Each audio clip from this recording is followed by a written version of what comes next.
नमस्कार दोस्तों, मैं प्रशांत भारतीय आप सभी का स्वागत है आपके चैनल, जहां हम आज इतिहास के एक ऐसे राजा के बारे में बात करने जा रहे हैं जिसने आक्रांताकारियों के उन हमलों से बचाया जिसका परिणाम होता हमारी संस्कृति का दहन।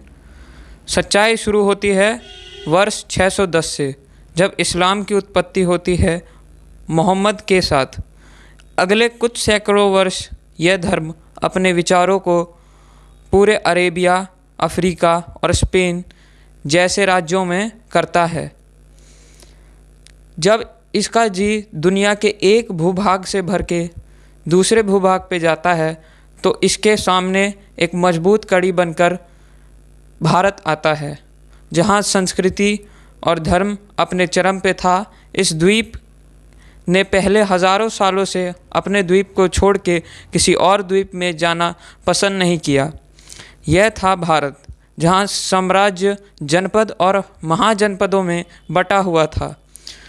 सन 712 में पहला इस्लामी आक्रमण सिंध में मोहम्मद बिन कासिम के द्वारा हुआ।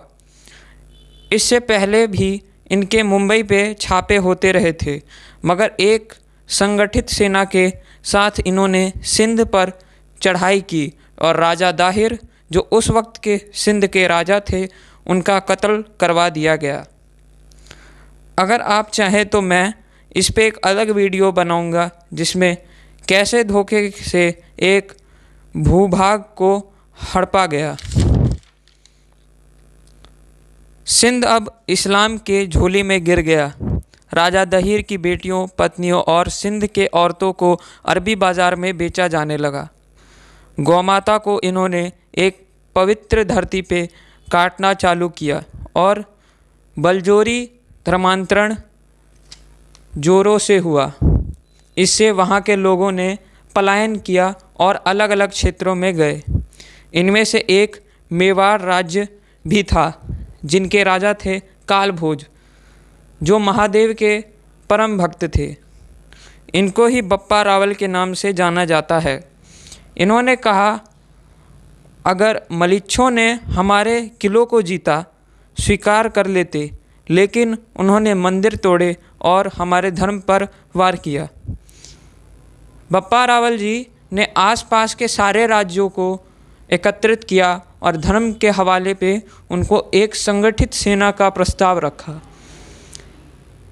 इन राजाओं के नाम जैसे नागभट्ट प्रथम, जयभट्ट और ललित आदित्य थे।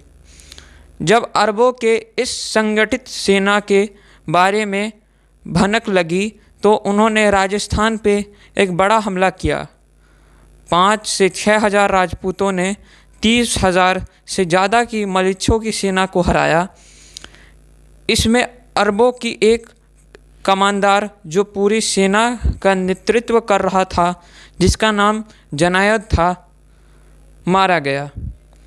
इस भागती हुई अरब सेना का पीछा एक संगठित हिंदुओं की सेना ने किया और इनके कई बड़े शहरों जैसे चित्तौड़, रावलपिंडी, गजनी, कांदाहार, खोरसान, तुरान, इस्फान और ईरान के कुछ क्षेत्रों पर जीत हासिल की।